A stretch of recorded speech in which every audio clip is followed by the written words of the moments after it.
Hi, everybody. Welcome this afternoon. We appreciate your being with us in your busy schedules. My name is Eliza Orent. I'm the program manager from the CCAR. Welcome to the third webinar in a series on this important topic. As a reminder, this program is being recorded, as were the previous ones, and they will be available through your respective organizations. I also want to let you know that you have the ability to send in questions on the chat tab on the right-hand side. The Central Conference of American Rabbis is thrilled to be able to co-sponsor this important series and to have representation from the Reform Rabbinic leadership. I am extremely delighted to introduce to you Eric Ward today, who will be speaking on the topic of anti-Semitism and white nationalism. Eric Ward is the Executive Director of Western States Center, which is a research, organizing, training, and civic engagement hub for grassroots leaders from diverse communities in the United States, Pacific Northwest, and Intermountain West regions. He has a long and distinguished career as a social justice advocate, working for many decades with the entire country, national organizations, to help implement strategies for change around racial justice and immigrant rights. We are exceptionally happy to have you with us today, Eric, and we look forward to learning from you this afternoon. Thank you so much, and thank you to everyone on the call. Apologies for not having a visual here. I'm having a little technical difficulties while in the road. Today, I want to just spend a little bit of time talking about the state of anti-Semitism in America, what that means for civil society, but also our communities and civic space. It is important for us to understand that it has been a little over 2 years since the Unite the Right rally in Charlottesville, where one person was murdered, 2 law enforcement officers were killed in a related accident, and 5 people were seriously injured. It is a little over a year since the white nationalist attack on the Tree of Life, a Jewish congregation in Pittsburgh, where 11 people were murdered and 7 injured. It is a little over 6 months since one person was murdered and 3 others injured by a white nationalist at the Jewish congregation in Poway, California, and a little over 3 months since a white nationalist killed himself and wounded 17 people, murdered 3 in Gilroy, California, and just a little over 2 months since the white nationalist attack on a mostly Latino crowd in El Paso, where 22 people were killed and 24 injured. In fact, over the last 2 years, over 100 Americans have been murdered at the hands of white nationalists in the United States. If that type of terror targeting were occurring anywhere outside of the United States, we would be calling it a pandemic. It is significant, but I want us to understand that even beyond the physical violence, there are other signs of an increase in white nationalist activity. It is not merely happening through violence, but also at the ballot box, reshaping the very public narratives that we have as a society. Western State Center and others over the last decades have consistently tracked white nationalist and white nationalist aligned candidates running for public office. It has been rare over the last 3 decades that we have seen more than 40 individuals who have run for public office. But in the last electoral cycle, in 2018, that changed. What we saw for the first time were over 350 white nationalist and white nationalist aligned candidates who declared themselves for public office, from the local level to the national level.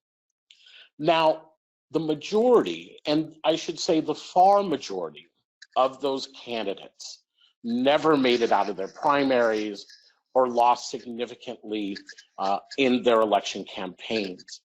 But we should note that in the majority of cases, most of these individuals, either in the primary or their run, garnered more than 10% of the vote. That is significant in any type of electoral analysis. We are in a moment right now where we find ourselves as a nation debating what it means to be an American and what will America look like. That debate is being driven by demographic anxiety, growing economic inequality, and the increasingly siloed space that traditional human rights and civil rights organizations have found themselves in, alienated from the American population, focused on myopic debates within the community, rather than larger conversations around the American narrative. While many are in shock following this violence by the white nationalist movement, many communities have understood that the violence and the electoral activity expresses an underlying conflict over inclusion and opportunity in America. What I want to do in the moments that I have with you today is to talk a little bit about this moment and the role that anti-Semitism plays. At Western State Center, we believe that anti-Semitism is the paper upon which this debate is being argued and fought out. But because of the lack of American understanding of anti-Semitism, we are missing critical clues that could allow us to guide this conversation back to a unifying idea of American identity. First, I want to talk about where we are. From most reporting from the Department of Justice to the Southern Poverty Law Center to the Anti-Defamation League, we understand that anti-Semitism, or the reporting of anti-Semitism, is on the rise. We also understand, both through data and through media analysis, that there is an increasing number of physical attacks on those who are perceived or who are Jewish. That is unique in the historical pattern of anti-Semitic hate crimes in the United States. Typically, the majority of anti-Semitic acts target institutions such as cemeteries, congregations, or other physical memorial sites. This recent uptick in physical attacks on members of the Jewish community themselves suggests an underlying evolution of anti-Semitism in America. How did we get here? To understand how we got here, we need to start by going back in time. What I want to do right now is to distinguish between the historical notion of white supremacy and the social movement I am discussing right now called white nationalism. What I'm saying is that we make a mistake of conflating white supremacy with white nationalism. When I talk about white supremacy, what I mean is a historical system that was designed in the Americas, that was based off the stolen resources of Native people, the exploited labor of African Americans through the slave trade, and through the control of women's sexuality.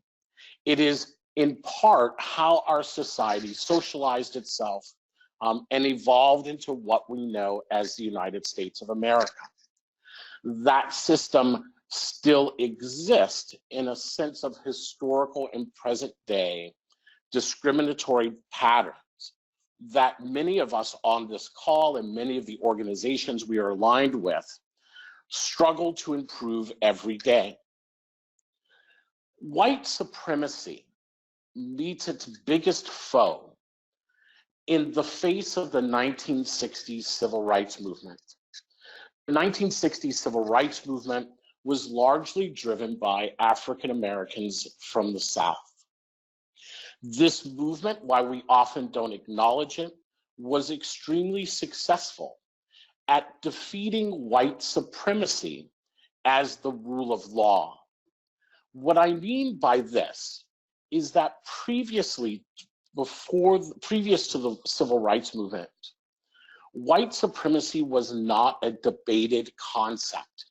It was resisted, but the majority of Americans simply saw that that was how life was, that people were superior or inferior simply based on skin color.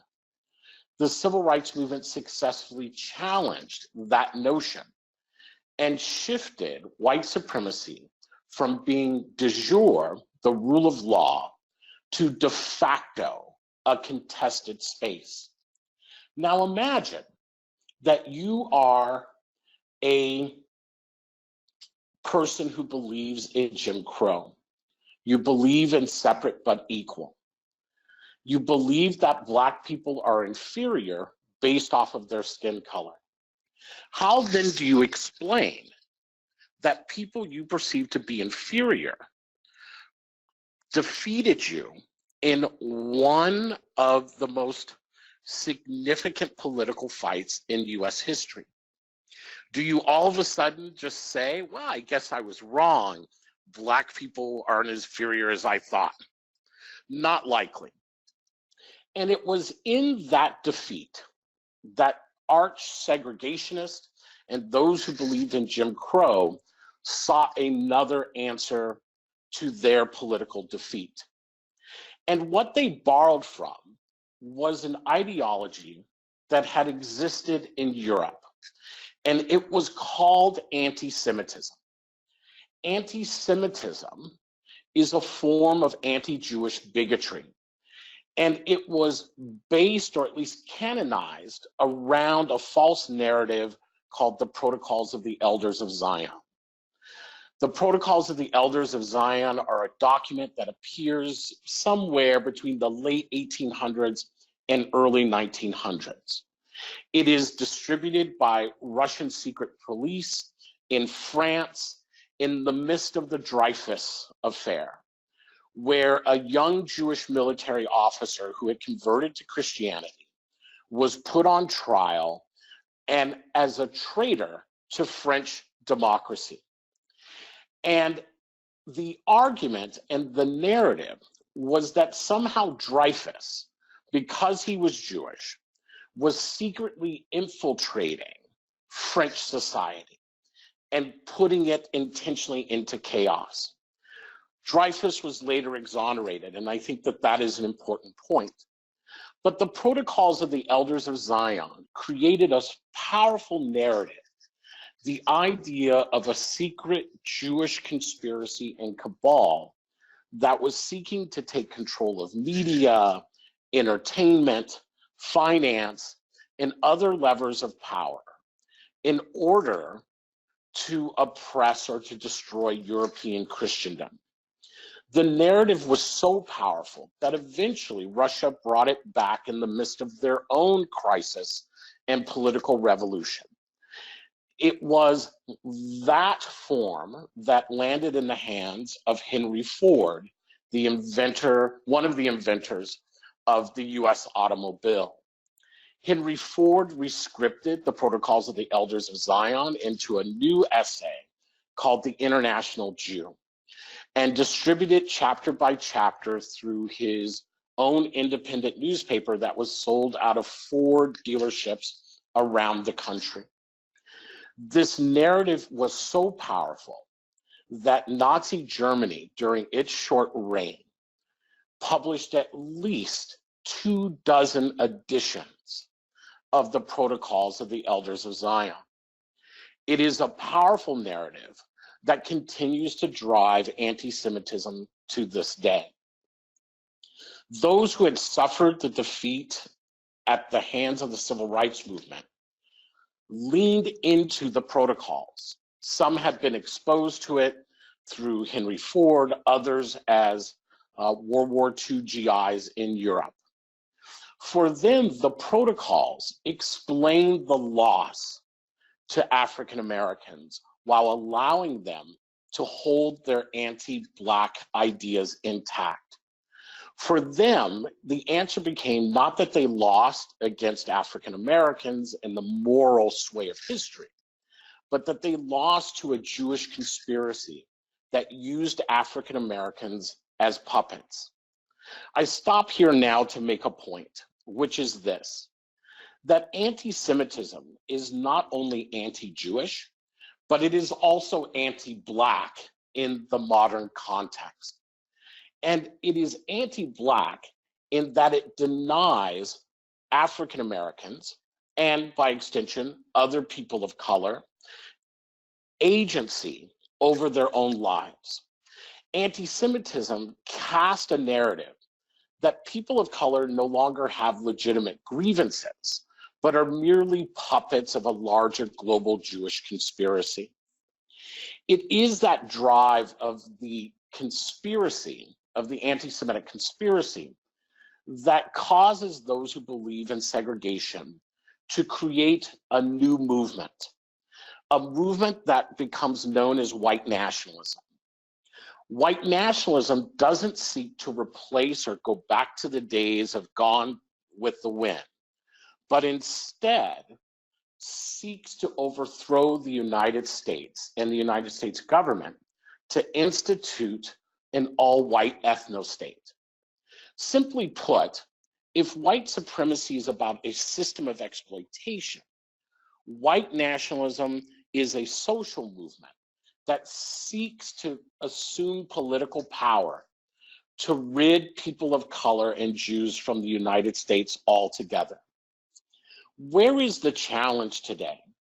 Despite the increasing anti-Semitic violence in our country, despite the fact that white nationalists have proven themselves to have increasing influence in our society, those movements, and I mean specifically progressive left human rights and anti-racist organizations, have failed to appear on the scene. I believe some of the reasons or challenges that have prevented the human rights movement from mobilizing in this moment have to do with one. We try to understand anti-Semitism through every other lens except actual anti-Semitism. We often measure the validity of anti-Semitism by comparing it to other forms of bigotry like racism or homophobia or perhaps even Islamophobia. But the truth is that anti-Semitism is not simply about a system of exploitation. It is about an ideology that is inherently anti-democratic. It seeks to use Jews as a scapegoat and a cover, right, to increase totalitarian and authoritarian leaning principles in a society. Two, we also are challenged because we try to explain anti-Semitism through the lens of the 20th century rather than its role in 21st century America. What I mean by this, by way of a counterexample, is imagine if we only discussed or tried to understand anti-Black racism through the lens of 1800 America. Imagine if we only measured the threat of anti-Black racism in comparison to the wave of terror lynchings that occurred in the US from the late 1800s to the early 1900s. We would miss very critical data points in this moment. Third, we confuse experience with knowledge. And what I mean in this point is that because in the United States, many Jews individually have not experienced anti-Semitism as a behavior, the leap then becomes, well, then anti-Semitism must not be a problem in our society. But again, I want to reinforce that anti-Semitism is not merely a set of behaviors. It is an ideology that seeks to undermine the idea of universalism and democratic processes around centering people in accountable and transparent government. Finally, I believe one of the challenges for human rights organizations is that their concerns around Israel and Palestine have clouded their ability to understand the full scope and impact of anti-Semitism in the United States. I want to finish with this and just with some thoughts. It is important for us to understand that the way we address historical racial discrimination in the United States, white supremacy, are not the same tools that we would use to try to manage and isolate a white nationalist social movement.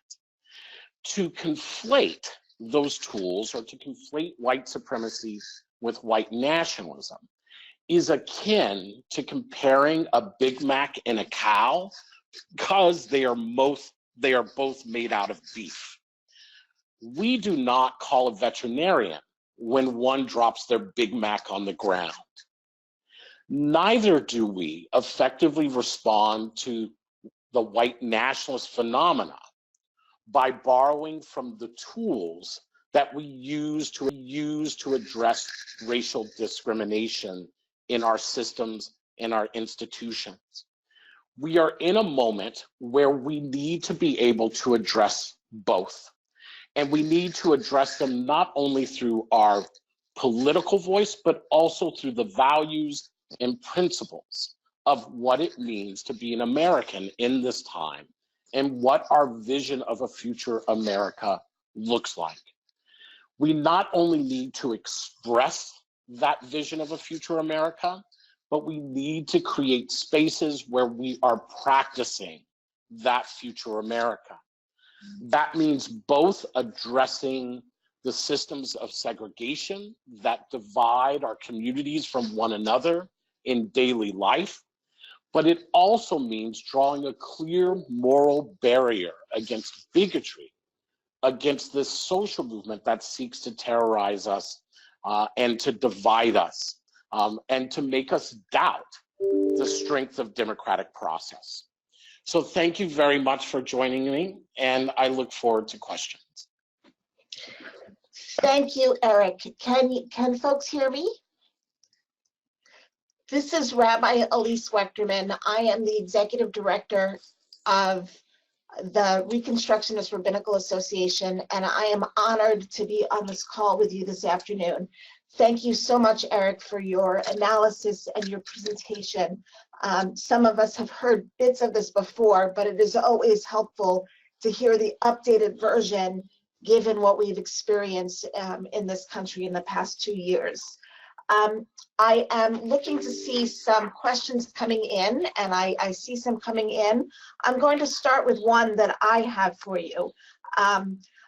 As you know, this is the third of a 3-part series on anti-Semitism, and in all of them, the speakers, including yourself, have stressed how real and present the dangers are to our community from right-wing, white nationalist, white supremacy, and neo-Nazis in this country. We have also heard a bit about left-wing anti-Semitism as well, and I think you alluded to the challenge of looking at anti-Semitism with the complicating factors of Israel and Palestine in our midst. Can you share explicitly with us, Eric, your perspective on where the immediate danger to our community is coming from and where our attention should most be focused?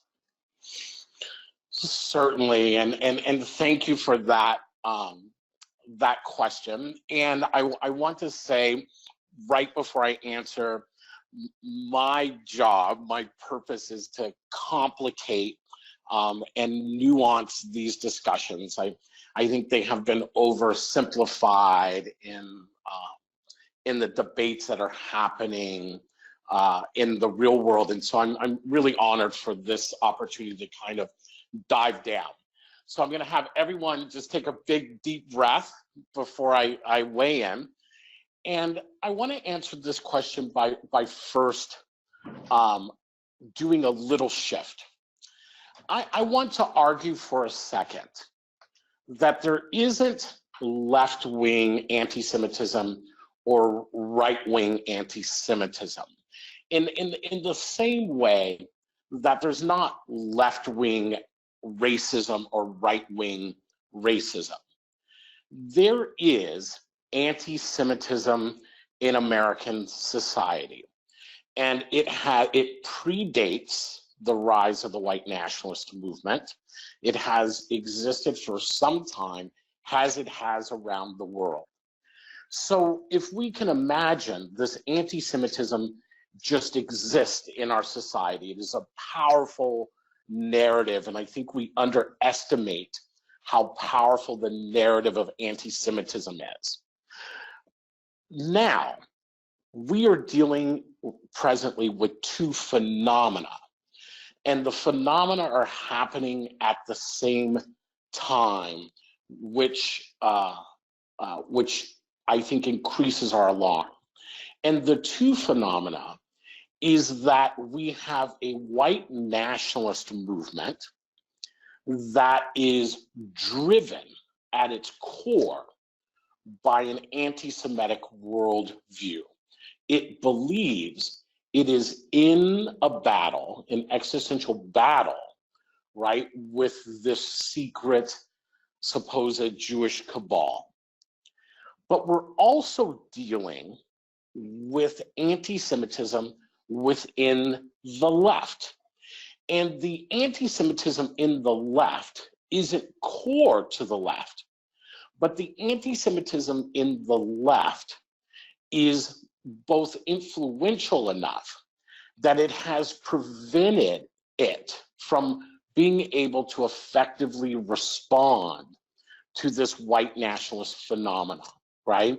It has immobilized the civil rights movement, the racial justice movement in this country, and that is deeply problematic.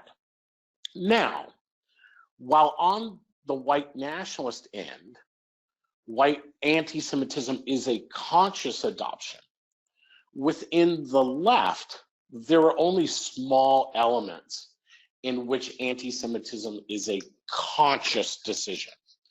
For most elements within the political left, anti-Semitism exists because of a lack of understanding, like the rest of America, on the nature and the system of anti-Semitism, what it looks like and how it functions. And two, a stubbornness, right, that has chosen to interpret critiques around anti-Semitism has nothing more than a wedge assault from the political right. While it is true that anti-Semitism has been used in partisan ways, right, to attack leaders on the left, it is equally true that unchecked and unacknowledged anti-Semitism on the left absolutely exists and needs to be addressed.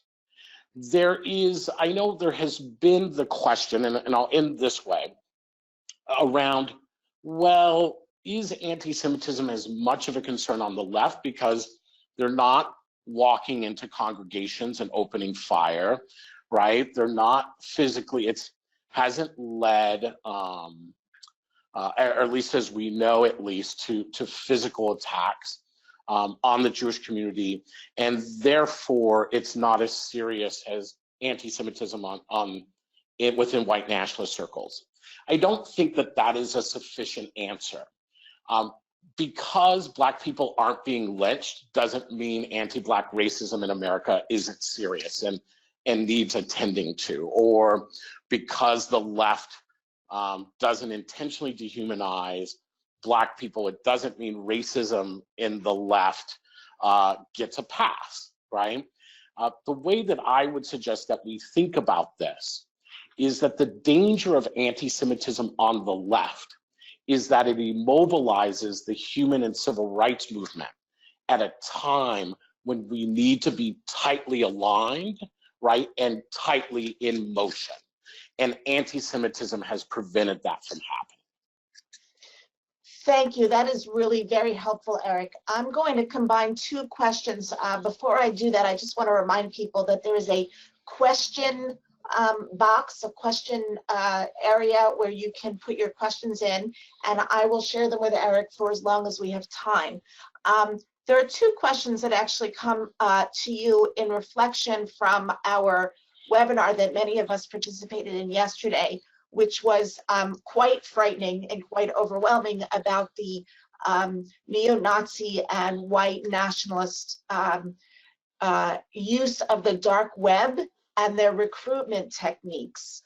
So one of the question is, what can be done to work for regulation and fighting that in, let's say, official channels for trying to keep that out of the internet? And the other piece of it, which has to do with recruitment, is what can we do, or what can members of our communities do to help counter what seems to be an attractive narrative for young people, particularly teenagers, particularly young white men, I would say, from being drawn into this web from where they may sit as disaffected folks.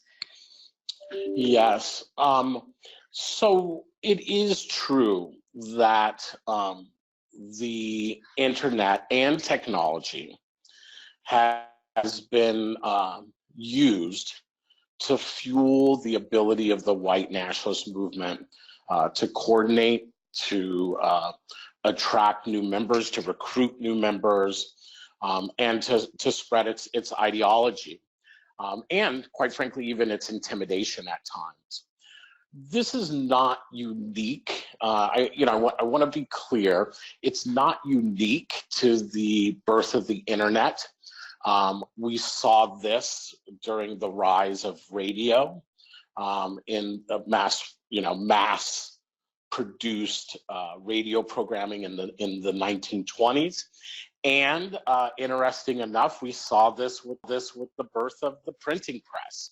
I think it is telling that in every new wave of a technological breakthrough, that there are individuals who have used those vehicles to spread anti-Semitism to a larger population than they would have normally been able to reach.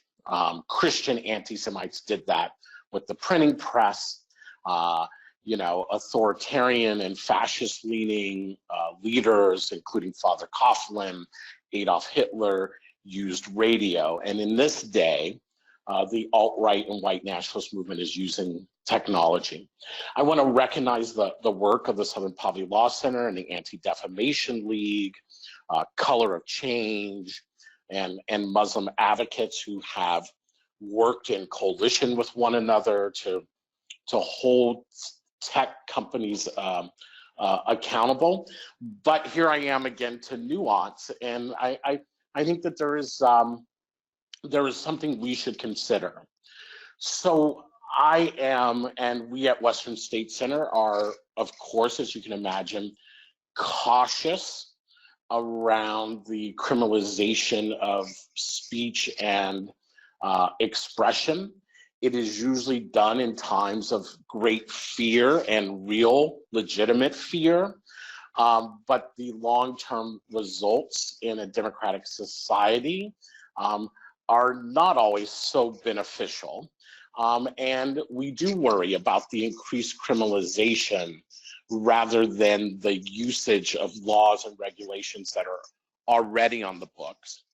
Two, as we understand this problem, it's not simply the use of the technological vehicles, but it's also the providers themselves, and I'm going to name them: Facebook, Twitter, TikTok, and a host of others, that they have found a profit stream in controversy.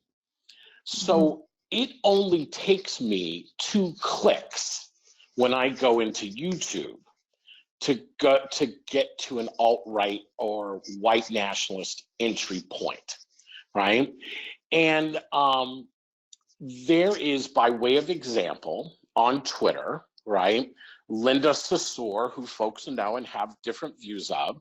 She and I have known each other a very, very long time. One of the things that I know about Linda is that she posts constantly on Twitter, right? She and I have followed each other on Twitter for over 7 years. The only time I see her post on Twitter are things that I would naturally disagree with, right, or dispute. Twitter, through its algorithms, wants me to engage and to stay on their platform. And what it understands is that I am more likely to engage and stay on that platform longer if I'm in a fight, right? If something has upset me or evoked an emotion. And it is time to hold these platforms accountable, right, for deriving profit off of controversy that leads to violence and political instability in American society. So that's one thing. The second, though, that I just want to make clear is that if we want to solve this problem, the solution lies in the younger generation that actually utilizes these tools, not with us adults, because the last thing we want to do are to become the parents who told their kids to shut off the radio and stop listening to that rock and roll music. I don't know about you, but it only made me want to listen to that music more, right? And so the answer has to come out of pure youth engagement. And that is a question around how much we are supporting young people, and I don't mean 30-year-olds, I mean actual young people who are on these platforms. How are we helping them strategize, and how are we helping them build the infrastructure that they need to do so? Thank you. And I think that answers actually the second part of the question is how do we engage teens to keep them inoculated in some way from the attraction of some of these more extremist sites. And it sounds like what you might say is engagements and allowing them to find positive engagement and encouraging positive engagement among young people might be the way to go there. I'll stop and allow you to add more to that before I move on to the next question. I think that's exactly right. I think that we are at a time in society where we are more connected than ever. Our ability through technology to share common experience has grown, but it has also created and brought with it a different type of alienation, right? An emotional alienation from one another that has enhanced not only generational segregation, but racial and gender segregation as well. And I really believe if anyone saw the congressional hearings on hate on the internet that happened, I think a few weeks ago, maybe a month ago, it became evident to me watching those debates that if it's not younger people having those conversations, we are missing just huge swaths of a technological age that you know, for good or ill, many of us have aged out of. And so that investment in youth leadership, and not just the kids who go to, who join the student council, but the ones behind the building smoking the cigarettes, that those influencers are critically important in this moment. Thank you, thank you. A couple of other questions are coming in. I'm going to try to combine a couple of them. It seems that this that the anti-Semitism that you described goes hand in hand and is part and parcel of racism and other kinds of white nationalism and oppressions, and that it underscores, at least in America, underscores those traditions. So it would seem that fighting white supremacy and that level of anti-Semitism would be something that we should do in relationship with and in common cause with other oppressed communities and targeted groups from that side. Can you say something about the value of that and how we might go about enhancing those relationships? Yeah, so I think what I would say is what's exactly right in that question is that we are in a moment where it is time to reconstruct a new civil rights movement that meets the challenges and also the opportunities of this time. I believe that because we are dealing both with systemic discrimination and a rise of a social movement of influence that's driven by anti-Semitism, that the Jewish community needs to be full partners in the development and the leadership of that coalition. Where I disagree is that it is the role of the Jewish community to simply be allies or supporters in that coalition. The Jewish community has skin in the game, part of the title of the essay that I wrote.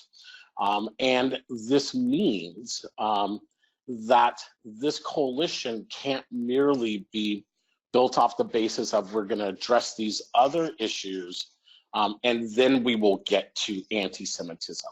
It is that anti-Semitism is a part of the items of that civil rights table, along with other pieces.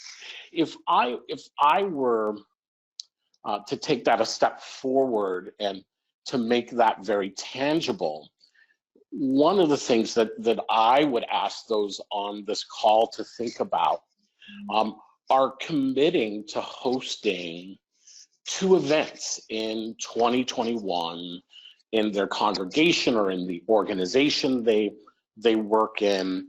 One that looks and develops the understanding of your constituency around the history and present day reality of white supremacy and racial discrimination, and what the main policy issues are in these days that we should be aligning around. And also another workshop that deals and explains the rise of the white nationalist movement, right? And the role of anti-Semitism in driving that movement.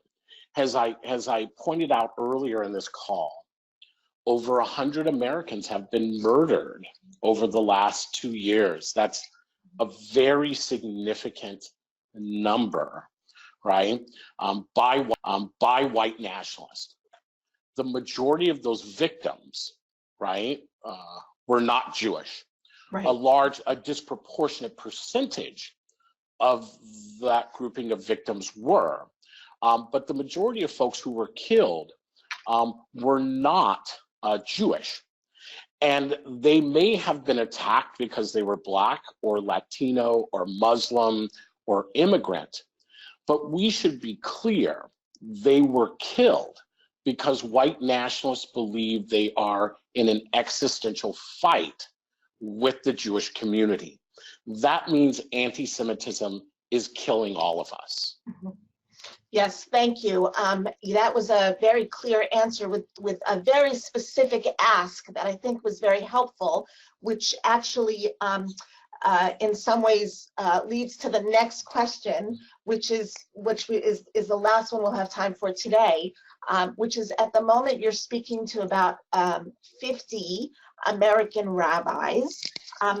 What role do you see, Eric, from your vantage point, for rabbis and cantors and clergy leaders in this conversation in the Jewish community? Absolutely. So I would say beyond those two trainings, I just want to take excellent suggestions. Thank you. And if there are ways we can be helpful, I know there are other organizations out there, but in ways we can be helpful. But let me give some very specific pieces. So for cantors, for rabbis, it's humbling to be on a call with 50 leaders. Thank you so much for inviting me. And I would offer this. Think about, if you have not given yet a sermon or commentary on anti-Semitism within your congregation or within your organization, I hope you will commit to doing that, sometime in the next 2 to 3 months. It is useful and important for leaders to set the parameters and to open up space for that conversation. Again, we're happy to help. The other thing that might be considered that would have an amazing amount of impact is meeting with local, state, and federal elected officials, not around specific policy per se, right, but around your concern of the rising tide of anti-Semitism, and how elected officials have at times utilized that anti-Semitism to drive political narrative in our society, and that has come at a real cost, and it's not acceptable. And talking with elected officials from the local to the federal, to get them to commit to pledge not to do that in this next electoral cycle, that would have an incredible impact. And I'll just say this quickly, I know we're running out of time. The reason we know it is of significance is in 2000, on September 11th, I was working in Seattle for a human rights organization. By the time I had gotten to my office, someone had put a huge banner, anti-Muslim banner over a freeway, right? And someone had also stuffed a stick of dynamite under the gas line of a Jewish congregation in the city south of Seattle. These were the first two incidences of dozens of hate crimes that took place between September 11th and September 16th, including, as we know, across the country, several murders. Those hate crimes continued to rise and increase until George W. Bush, and John Ashcroft, who was the U.S. Attorney at the time, went on the air, thanks to the work of the Anti-Defamation League and others, and said to the American public, hate crimes will not be tolerated, not even in the moment of national mourning and the terror that we feel. You will not target American Muslims, and if you do, you will be held accountable. There was a direct corresponding fall in the number of reported hate crimes after these two public officials spoke to the American public. So the role of elected officials and their voice right now is critically important in changing this narrative. And one thing you all can do is to influence them to take a pledge and to speak out publicly and to know it's a real concern. Thank you, Eric. That is an awesome answer, and maybe something that our organizations can collectively work on to make happen. Thank you, Eric, for your time with us this afternoon. I'm now turning this back over to Ashira. Hi, thank you so much, Elise, and thank you to our presenter today, Mr. Eric Ward, for all of your illuminating insights. Thank you also to our past speakers, Dr. Deborah Lipstadt and Ambassador Mark Ginsburg. A number of people came together today to plan and execute this series of phone calls, and they all deserve thanks. The JCPA's David Bernstein, the RA's Jacob Blumenthal, CCR Rabbi Hara Person and Rabbi Betsy Torup, and as well as their manager of program, Eliza Orent. Thank you for giving the introduction today. Thank you to the RCA's Rabbi Mark Dratch, and thank you to Rabbi Elise Wexerman for doing the Q&A today. Also, among the Rabbinical Assembly staff, we owe a great debt of thanks to Diana Denza and Max Arad for handling the tech, and to Rabbi Lee Paskind, who was the silent organizer of all of this and made it all come together. Thank you so much, Lee. Recordings for all of these sessions will be sent out through the rabbinical organizations and through the JCPA. They'll also be posted to the Rabbinical Assembly's YouTube channel. Thank you, everybody, so much for joining us today and for the entire series.